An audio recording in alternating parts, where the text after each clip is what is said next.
सम्राट coaching classes पिपलवाड़ा में आप सभी का स्वागत है। आज का अपना टॉपिक है परिमाप और क्षेत्रफल।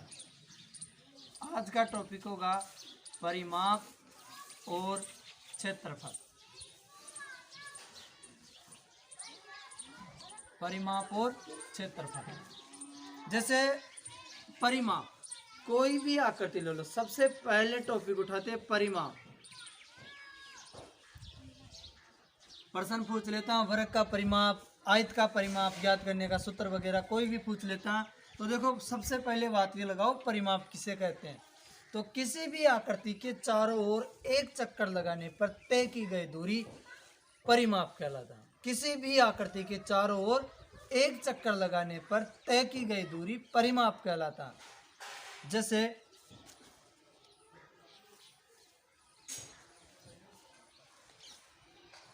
जैसे भाई किसान खेत के चारों तरफ तार और गड्ढू खींचता है, वो परिमाप उस खेत का। परिमाप याद रखो, चारों ओर एक चक्कर लगाने पर तय की गई दूरी परिमाप कहलाता है। जैसे यह आकृति थी भाई, ये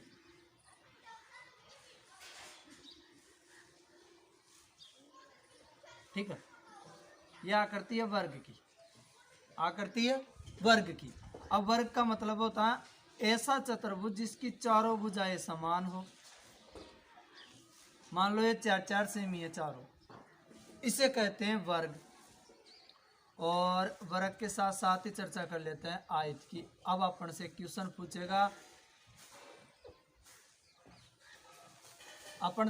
पूछेगा, वर्ग का परिमाप ज्ञात कीजिए जिसकी एक भुजा 4 सेमी है। तो देखो 4 सेमी, तो मैंने परिभाषा बताई, किसी भी आकृति के चारों ओर एक चक्कर लगाने पर तय की गई कुल दूरी।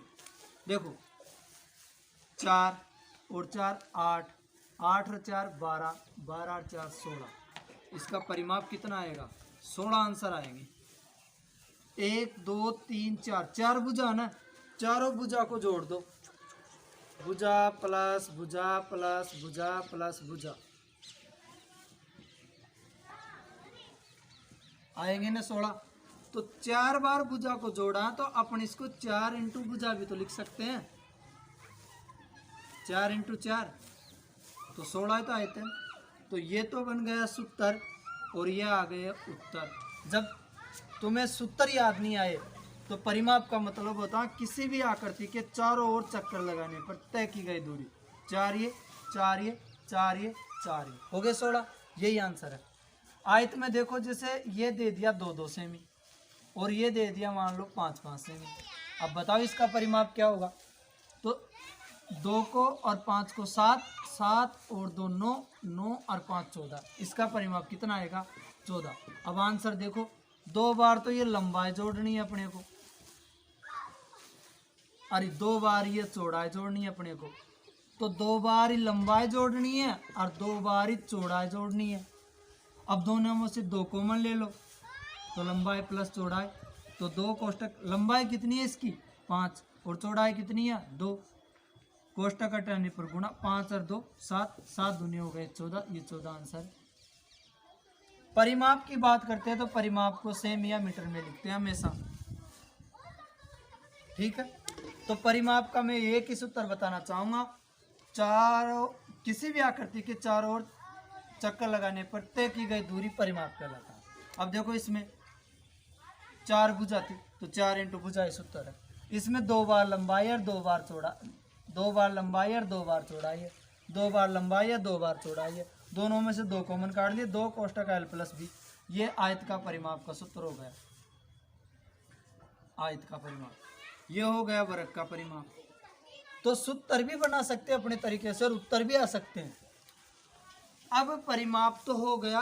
अब बात कर ले, अगर मान लो परिमाप तो आप कर सकते हो, जैसे कोई भी आकृति दे दी है, कोई भी आकृति दे दी अपने को, ऐसे भी कोई आकृति दे सकता है वो। मान लो ये 3-3 सेमी है, ये भी 2-2 सेमी है और ये 3 सेमी है।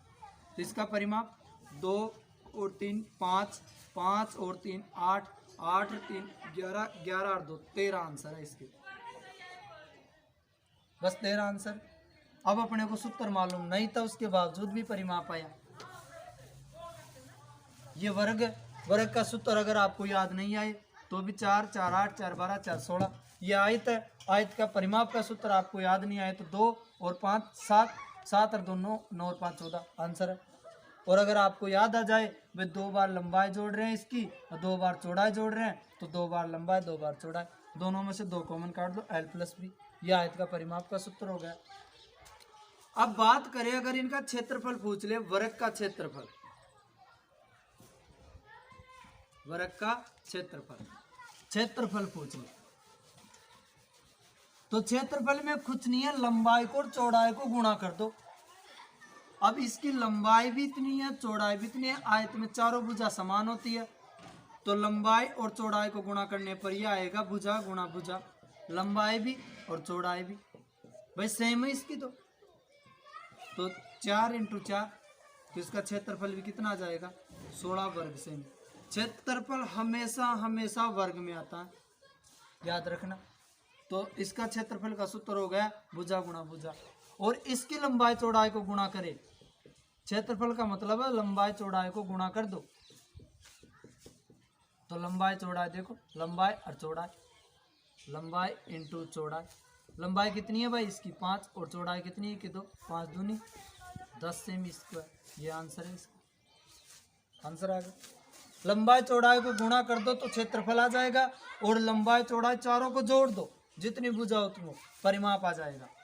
अब चक्कर 1 में पड़ता है, ये तो परिमाप वगैरह तो आप सिंपल आकृति के तो आप कर सकते हो आराम से, कोई दिक्कत नहीं आएगी 1% भी। पर दिक्कत ये आती है कि अगर मान लो सर ने कहा वे चारों ओर एक चक्कर लगाना परिमाप कहलाता, अगर वर्त आ जाए तो क्या करें, अगर वर्त आ जाए तो क्या करें। टेंशन मत लो, एकदम टेंशन लेने की कोई दिक्कत नहीं है। जैसे वर्त आ गया, आ गया वर्त। अब आप सोचोगे सर ने कहा परिमाप का सूत्र होता है चारों ओर चक्कर लगाने पर तय की गई दूरी परिमाप कहलाता है, इसमें कैसे करें। चक्कर है भाई, मान लो 7 सेमी त्रिज्या। अब वर्त को परिमाप, वर्त की परिधि होती है भाई, परिधि, वर्त की क्या होती है, परिधि होती है। अब ये वर्त का केंद्र होता है, केंद्र से वर्त के किसी भी बिंदु से दूरी वर्त की त्रिज्या कहलाती है। ये इसकी क्या होती है, त्रिज्या होती है। और जब त्रिज्या का दुगुना कर दे यहाँ तक तो ये पूरा व्यास कहलाता है, ये पूरा क्या कहलाता है, व्यास कहलाता है। और ये वर्त की सबसे बड़ी जीवा है, वर्त की सबसे बड़ी जीवा व्यास कहलाती है। तो प्रश्न डायरेक्ट आ जाए कि वर्त की सबसे बड़ी जीवा क्या कहलाती है, तो सबसे बड़ी जीवा तो तब होगी ना जब वो बीच में से गुजरेगी, और जब बीच में से गुजर जाए तो उसे व्यास कहते हैं। और व्यास की आदि क्या होती है, त्रिज्या होती है। ठीक है, अब वर्त की परिधि की बात आ जाए भाई, परिधि बोले परिमाप कुछ भी, तो देखो इसमें क्या, एक तो वर्त की परिधि, एक होता है वर्त का क्षेत्रफल। वर्त का क्षेत्रफल होता है भाई पाई आर स्क्वायर। पाई का मान 22/7 होता है, या फिर वो दे सकता है 3.14, ये दे सकता है पाई का मान, पाई का मान दे सकता है वो। अब ठीक है, वर्त की परिधि की बात आ गई, परिधि। तो देखो परिधि के लिए तो मैं आपको एक शायरी बताता हूँ, उससे आपको परमानेंट याद रह जाएगा, आप चाहकर भी नहीं भुला पाएंगे उसे। तो परिधि में देखो अपन को क्या करना है, देखो ये वर्त है और ये वर्त की त्रिज्या है। वर्त की त्रिज्या, वर्त को समझो एक आदमी और त्रिज्या को समझो एक लेडीज, स्त्रीलिंग और पुल्लिंग, पुल्लिंग और स्त्रीलिंग समझ लो। अब वर्त ने त्रिज्या से कहा, वर्त ने त्रिज्या से कहा तुमसे मोहब्बत तुमसे प्यार, परिधि का सूत्र 2πr। अब आप कभी भी नहीं भूल पाओगे वर्त की परिधि का सूत्र। देखो क्या करना, तुमसे मोहब्बत तुमसे प्यार, परिधि का सूत्र 2πr, 2πr।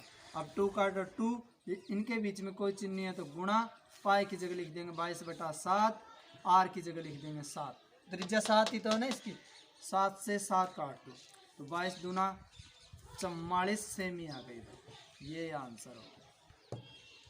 अगर क्षेत्रफल की बात आ जाए तो क्षेत्रफल में 2 बार गुणा करना पड़ता है लंबा चौड़ा, तो त्रिज्या को 2 बार गुणा करना पड़ेगा, पाई आएगा अगर वर्त की परिधि आ गई।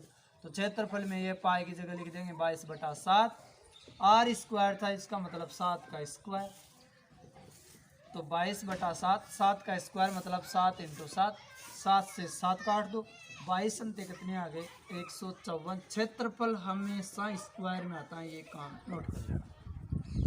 3 चीजें होती हैं, भुजा, भुजा हमेशा सेमी या मीटर में आएगी। अगर भुजा से अगर अपन को क्षेत्रफल ज्ञात करना हो कभी भी, तो ये सेमी स्क्वायर या मीटर स्क्वायर में आएगा। और अगर बात आयतन पर आ जाए तो आयतन हमेशा सेमी क्यूब या मीटर क्यूब में आएगा। अभी राजस्थान पुलिस में यहां से एक क्वेश्चन पूछा, यदि क्षेत्रफल को सेमी स्क्वायर लिखा जाता है तो आयतन को क्या लिखा जाएगा? आयतन को लिखा जाएगा सेमी क्यूब। ये क्वेश्चन है, यहां से उठ के आया। ठीक है, ये हुआ वृत्त का, ये परिमाप और क्षेत्रफल हो गया। कक्षा 10 में या तो पूछेगा वर्ग का, या पूछेगा आयत का, और या पूछेगा वृत्त का।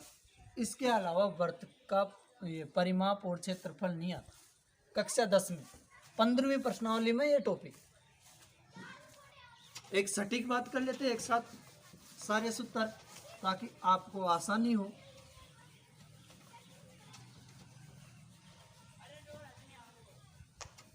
आपको आसानी होनी चाहिए, एक साथ होने चाहिए सारे। पहले अपन ने बताया आज वर्ग का परिमाप, पहला सूत्र था आज का अपना वर्ग का परिमाप। वर्ग का परिमाप मतलब चारों भुजाओं को जोड़ दो या एक भुजा को 4 से गुणा कर दो, तो 4 × भुजा। दूसरा सूत्र था अपना वर्ग का क्षेत्रफल, वर्ग का क्षेत्रफल।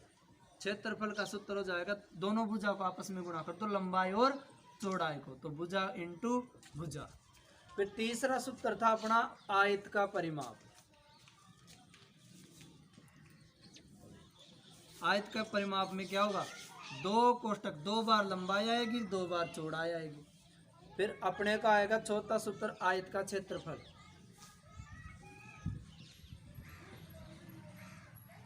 आयत का क्षेत्रफल लंबाई गुणा चौड़ाई। फिर आएगा 5वें नंबर पे वर्त की परिधि, तो इसे तो भूलना ही मत, तुमसे मोहब्बत तुमसे प्यार, परिधि का सूत्र 2πr। और एक आएगा वर्त का क्षेत्रफल,